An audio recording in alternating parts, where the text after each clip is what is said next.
مگر اب تو آپ دیکھیں اندھیرا پڑنے پر کوئی بھلا مانس آپ کو گھر سے باہر نظر نہیں آئے گا۔ بات یہ ہے کہ کچھ دن سے یہاں پر ایک آدم خور شیر آ گیا، کئی لوگوں کو چٹ کر چکا ہے۔ رات کے اندھیرے میں جو بھی گھر سے باہر گیا اسے واپس آنا نصیب نہ ہوا۔ کوئی 10-12 آدمی غائب ہو گئے۔ کٹان کرنے والوں نے پہلے تو تلاش کیا مگر ان کا نشان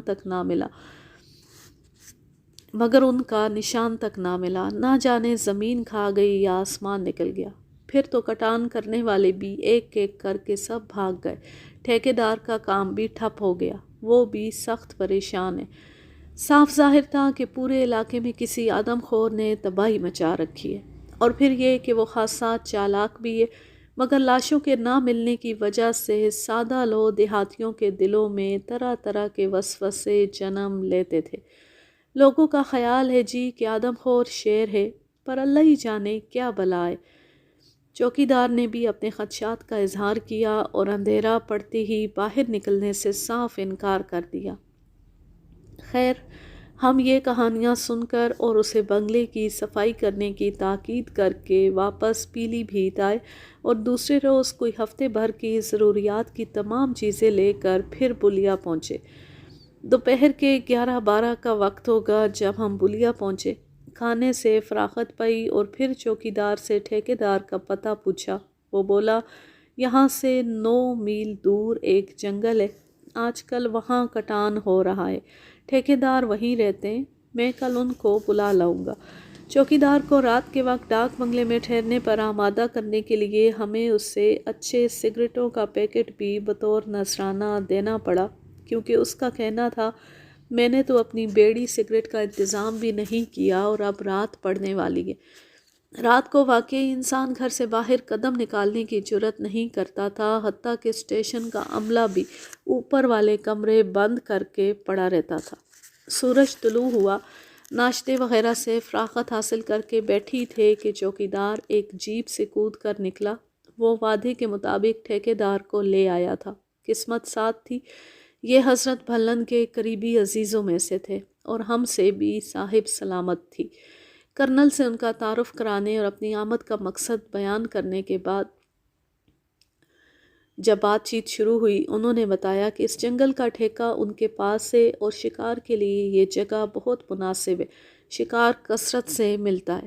کٹان کرنے والوں کی آواز اور ان کی ہر وقت کی بول چال سے جانور انسانی آواز سے قدرے مانوس ہو کر کچھ نڈر بھی ہو گئے ہیں، اس لیے آسانی سے مار کھا جاتے ہیں۔ مگر پھر انہوں نے بھی وہ کہانی سنائی جو ہم پہلے بھی سن چکے تھے۔ کہنے لگے میں نے کام شروع کیا تو میرے پاس کوئی 50 آدمی کام پر لگے ہوئے تھے۔ آئے دن شکاری آتے جاتے رہتے تھے، مگر ایک بات عجیب ہوئی۔ کوئی 1 ماہ کا عرصہ گزرا کہ ایک سکھ شکار پارٹی آئی۔ یہ 4 لوگ تھے اور دن رات شیر کی تلاش میں سرگرداں۔ شیر تو انہیں کیا ملتا، ایک روز کہیں سے شیر کا ایک بچہ مار لائے، یہ عام سائز کے کتے کے برابر ہوگا۔ بہت خوش تھے کیونکہ اپنے خیال میں سردار جی نے شیر کا شکار کر لیا، چاہے وہ بچہ ہی تھا۔ سردار جی تو شیر کا بچہ مار کر چلتے بنے، مگر اسی روز سے اس جنگل میں قیامت آ گئی۔ رات رات بھر شیروں کے دھاڑنے کی آوازیں آتی رہیں اور پھر یوں ہونے لگا کہ رات کو اگر کوئی گھر سے نکلا تو واپس نہ آ سکا۔ آہستہ آہستہ ایسے واقعات روزانہ ہونے لگے۔ جان سب کو پیاری ہوتی ہے۔ میری ساری لیبر بھاگ گئی اور مجھے مجبوراً کام بند کرنا پڑا۔ اب ہمیں معلوم ہوا کہ یہ آدم خور ساری کارروائی انتقاماً کر رہا ہے۔ شکاری اور شکار کے ہر اصول کے خلاف بچہ مار کر اس شکاری پارٹی نے ایک بے ضرر جانور کو خونخواری پر آمادہ کیا تھا اور اب ہر انسان اس کے انتقام کا نشانہ بن رہا تھا۔ یہی نہیں بلکہ ٹھیکیدار نے یہ بھی بتایا کہ لوگوں کے خیال کے مطابق یہ نر اور مادہ ہیں، یعنی ایک نہیں 2، یا یوں کہیے کہ ایک جوڑا تھا۔ جنگلی جانور شیروں کا جو بچہ مارے جانے کے غم میں پاگل ہو کر اب زندہ انسانوں کا شکار کھیل رہا تھا۔ مجھے اور کرنل کو اب مہم کے خطرناک ہونے اور حالات کی نزاکت کا احساس ہو گیا تھا۔ مگر اس کے ساتھ ہی ہمارے ارادوں میں مزید پختگی بھی آ گئی۔ ان حالات میں ان آدم خوروں کا شکار اب شوق ہی نہیں ضرورت بن گیا تھا، کیونکہ اس طرح تو خدشہ تھا کہ یہ جوڑا روز بروز نڈر ہو کر اپنی کاروائیاں تیز کرتا جائے گا۔ اسٹیشن ماسٹر بھٹناگر بھی بڑی دوڑ دھوپ میں لگے تھے۔ کئی شکاری پارٹیاں آ کر ناکام واپس جا چکی تھیں، کیونکہ یہ جوڑا نہایت ہوشیاری سے اپنے ٹھکانے بدلتا رہتا تھا اور ان کا صحیح ٹھکانہ ابھی تک کسی کو نہیں مل سکا تھا۔ خود ٹھیکیدار ہر قسم کی اعانت کے لیے تیار تھا۔ اس نے ہمیں اپنی جیپ اور ڈرائیور دیا۔ ڈرائیور اس لیے کہ وہ ان جنگلوں اور آس پاس کے تمام علاقوں سے بخوبی واقف تھا۔ اسٹیشن ماسٹر بھٹناگر نے ہماری خوب خاطر تواضع کی۔ ان کا اسٹیشن بھی وہی 2 منزلہ چھوٹا سا تھا اور کل 2 آدمیوں کا سٹاف۔ انہیں شکار سے بس اسی حد تک دلچسپی تھی کہ ایک ڈبل بیرل بندوق تھی، جس سے چھوٹا موٹا جانور مار کر اس کا گوشت کھا لیا کرتے تھے۔ ان سے بھی آدم خور جوڑے کے بارے میں کچھ معلومات حاصل ہوئیں۔ ان کا کہنا تھا کہ آدم خور جوڑا نہایت عیار ہے، وہ کہیں ایک جگہ قیام نہیں کرتا، آج یہاں کل وہاں۔ کئی بار تو خود ان کے کوارٹروں کے پاس بالکل یوں دبے پاؤں آئے جیسے کوئی چور آتا ہے، اور خطرے کی بو سونگھ کر یوں ہی تیزی سے سانپ کی طرح فرار ہو گئے۔ ان کا کہنا تھا کہ وہ اب بھی اسٹیشن کوارٹر کے گرد چکر لگاتے ہیں۔ ان کا یہ بھی خیال تھا کہ ہم لوگ چونکہ ریسٹ ہاؤس میں ٹھہرے ہیں، اس لیے وہ انسانی بو پا کر وہاں بھی ضرور آئیں گے۔ اب مشکل یہ آن پڑی ہے کہ ان کا کوئی واضح ٹھکانہ کسی کو معلوم نہ تھا۔ ہم اور کرنل اس سوچ میں تھے کہ کس جگہ اور کیا صورت ان کے مارنے کی بہتر ہوگی۔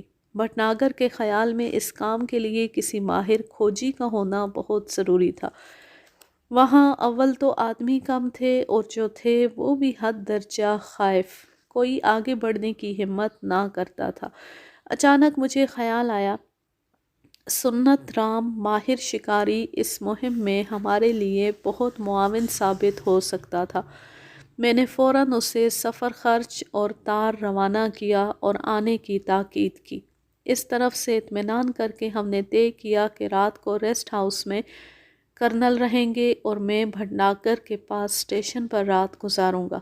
مقصد یہ تھا کہ ممکن ہے شیر رات کو ادھر یا ادھر آ نکلے۔ میں ضروری سامان لے کر سر شام ہی بھٹناگر کے پاس چلا گیا اور لائن مین کی ڈیوٹی رات کو جاگنے کی لگا دی۔ رات سکون سے گزری۔ صبح مجھے بڑی مایوسی ہوئی، مگر دوسرے روز آدھی رات کو میں نے اپنے کندھوں پر ہاتھوں کا دباؤ محسوس کیا۔ لائن مین مجھے اٹھا رہا تھا۔ میں نے فوراً رائفل سنبھالی اور چوکنا ہو گیا۔ رات کی خاموشی میں شیر کی دھاڑ یک بارگی گونج اٹھی۔ میں نے سب طرف نظر دوڑائی مگر کچھ نظر نہ آیا، البتہ آوازیں وقفے وقفے سے آتی رہیں، کبھی نزدیک سے کبھی دور سے۔ اب جو غور کیا تو ایک آواز بہت تیز اور گرجدار تھی، دوسری قدرے کمزور اور دھیمی۔ مجھے بھی یقین ہو گیا کہ شیر اور شیرنی کہیں آس پاس ہیں۔ سرچ لائٹ ڈال ڈال کر دیکھا مگر نظر کچھ نہ آیا، البتہ آوازیں آنی بند ہو گئیں۔ میں پھر بھی ہوشیار بیٹھا رہا۔ رات کے پچھلے پہر 1-2 بار دور سے دھاڑ سنائی دی اور پھر خاموشی چھا گئی۔ صبح کرنل سے معلوم ہوا کہ وہ بھی رات بھر آوازوں پر جاگ جاگ کر شیروں کو دیکھنے کی کوشش میں لگے رہے مگر نظر نہ پڑ سکی، لیکن اس بات کا اندازہ ہو گیا کہ وہ جوڑا اسی جنگل میں ہے۔ اب اپنی کامیابی کا امکان نظر آنے لگا۔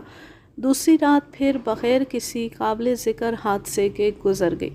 تیسرے روز سنت رام پہنچ گیا۔ وہ پورے حالات سن کر بولا، ارے جی، ایک جوڑا کیا، 4 بھی ہوں، بس 1 ہفتہ لگے گا۔ اس نے کہا کہ اسے 2 ایسے آدمی چاہیے جو اس علاقے کو اچھی طرح جانتے ہوں۔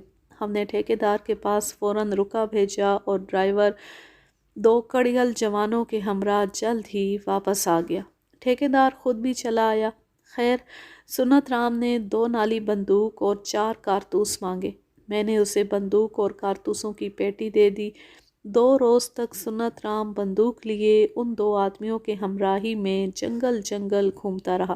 صبح جاتا، رات گئے واپس آتا اور پھر صبح دم نکل جاتا۔ آس پاس کے لوگوں کو معلوم ہو چکا تھا کہ ایک شکاری پارٹی آدم خوروں کے شکار کے لیے ریسٹ ہاؤس میں ٹھہری ہوئی ہے۔ اکثر لوگ ہماری خیر خیریت پوچھنے اور کام کرنے کو آنے لگے اور علاقے میں کچھ زندگی کے آثار پیدا ہو چلے تھے۔ میں رات اسٹیشن پر گزارتا اور کرنل ریسٹ ہاؤس میں۔ واپس آ کر ابھی ہم دونوں باتیں ہی کر رہے تھے کہ کلہاڑے گنڈاسے لیے 5-6 دیہاتی چلے آئے۔ ان میں سے ایک دیہاتی لڑکا شام کے وقت جانوروں کو پانی پلا کر واپس لا رہا تھا کہ اچانک ایک جھاڑی سے شیر نکلا۔ جانوروں میں کھلبلی مچ گئی۔ جانور تو بھاگ کھڑے ہوئے مگر گائے کا ایک بچڑا جنگل کے اندر کی طرف بھاگ نکلا۔ لڑکا فوراً ایک قریبی اونچے درخت پر چڑھ گیا۔ شیر بچڑے کے پیچھے بھاگا۔ لڑکے کو موقع ملا تو وہ پیڑ سے کود کر ہانپتا کانپتا گھر پہنچ گیا۔ رات کو بچڑا واپس نہ آیا۔ سوچا کہ وہ شیر کے ہتھے چڑھ گیا ہوگا۔ صبح وہ جنگل میں ایک جگہ خون میں لت پت پڑا ملا۔ شیر نے اسے بس برائے نام ہی کھایا تھا۔ ہم نے انہیں بتایا کہ ہمارا کھوجی تو خود جنگل کے اندر گیا ہوا ہے۔ وہ شخص جس کا بچڑا تھا اسے ہم نے وہیں روک لیا اور سنت رام کا انتظار کرنے لگے، کیونکہ ہمارے فیصلے کا انحصار سنت رام کی رائے پر تھا۔ سنت رام واپس آیا تو ہم نے اسے دیہاتی سے ملایا اور واقعہ بتایا۔ اس نے کہا مجھے وہ جگہ دکھاؤ۔ یہ سننا تھا کہ دیہاتی بدحواس ہو گیا۔ رات پڑنے والی تھی اور وہ کسی حال میں باہر نکلنے کو راضی نہ تھا، اور ساتھ ہی یہ اصرار بھی کہ گھر واپس جاؤں گا ورنہ گھر میں ماتم پڑ جائے گا، بستی والے سمجھیں گے کہ اسے بھی آدم خور چٹ کر گیا۔ مجبوراً اسے جیپ میں بستی تک پہنچایا۔ صبح وہ خود ہی چلا آیا اور سنت رام کو لے کر وہ جگہ دکھا لایا۔ سنت رام نے خیال ظاہر کیا کہ لاش 3 دن کی باسی ہو چکی ہے اور شیر باسی شکار پر اب شاید ہی آئے، مگر میرے اور کرنل کے نزدیک اب اور وقت ضائع کرنا حماقت تھی۔ ہم نے کہا کہ تم فوراً جگہ دیکھ کر مچان بنا دو، ہم وہاں پہنچتے ہیں، ممکن ہے لاش پر شیر آ ہی جائے۔ ہم دونوں ضروری سامان لے کر وہاں پہنچ گئے۔ مچان سے بچڑے کی لاش صاف نظر آ رہی تھی۔ اب ہم دونوں اس طرح مچان پر بیٹھے کہ ایک طرف سے کرنل اور دوسری طرف سے میں، ہر طرف بخوبی دیکھ سکتا تھا۔ کچھ وقت انتہائی خاموشی سے گزر گیا، پھر کوئی چاپ سنائی دی۔ ہم نے غور کیا تو یہ پینتھر کیٹ تھا۔ یہ بڑا خوبصورت، بالکل چیتے کی شکل کا ایک بلّا ہوتا ہے اور جانوروں اور پرندوں کے بچوں کو چٹ کر جاتا ہے۔ خرگوش اس کی من پسند غذا ہے۔ فارسٹ کی طرف سے اس کی شکار پر انعام ملتا تھا۔ اب یہی بلّا ہمارے سامنے بڑی بے فکری سے چہل قدمی کر رہا تھا اور ہم رائفلیں سنبھالے بیٹھے بے بسی سے دیکھ رہے تھے، صرف اس وجہ سے کہ یہ وقت شکار کا شوق پورا کرنے کا نہیں تھا۔ ہمیں تو اپنے خاص شکار کا انتظار تھا اور فائر کر کے ہم اسے خبردار نہیں کرنا چاہتے تھے۔ پھر خاموشی چھا گئی اور ہم انتظار کی کوفت میں گرفتار۔ کوئی 2 گھنٹے بعد ایک نیل گائے بڑے خوبصورت سینگوں والی مست خرامی سے ہمارے سامنے سے گزر گئی۔ تھوڑی دیر گزری تھی کہ چیتل کی آواز پر ہم دونوں چونک پڑے۔ یہ چیتل بھاگتی جاتی تھی اور ٹونکتی جاتی تھی۔ اس کا مطلب تھا کہ شیر اس کے تعاقب میں ہے۔ کچھ دیر بعد کچھ ایسا شور ہوا جیسے بہت سے جانور بیک وقت کسی خطرے کی بو کو پا کر بھاگ پڑتے ہیں۔ ہم چوکنا ہوئے، روشنی ڈالی تو کچھ نظر آیا، پھر آہٹ ہوئی۔ بچڑے کی لاش پر روشنی ڈالی تو بڑی مایوسی ہوئی، کیونکہ 2-3 گیدڑ اس کی لاش کو نوچ نوچ کر کھا رہے تھے۔ کرنل نے میری طرف دیکھا اور گردن ہلا دی۔ مطلب یہ ہوا کہ اب انتظار بیکار ہے، شیر اب اس لاش پر نہیں آئے گا۔ باقی رات ہم نے سگریٹ پی پی کر صبح کے انتظار میں کاٹ دی۔ دوسرے دن ہم نے بہت سوچ بچار کے بعد فیصلہ کیا کہ شیر کے بچڑے پر نہ آنے کی صرف یہی وجہ ہو سکتی ہے کہ اسے کہیں اور کوئی شکار مل گیا اور اس نے تازہ شکار کے گوشت سے پیٹ بھر لیا۔ دوسرے روز کھوجی پھر جنگل کا جائزہ لینے نکل گئے۔ ایک جگہ گھنے درختوں کی طرف انہیں کچھ یوں محسوس ہوا جیسے کوئی جانور اٹھ کر بھاگا ہو۔ اس جگہ جنگل نہایت گھنا تھا، کچھ نظر نہ آیا۔ پھر قریبی سے شیر کے ہرانے کی آواز سنائی دی۔ ایسی ہراٹ کی آواز شیر عموماً غصے کے عالم میں نکالتا ہے۔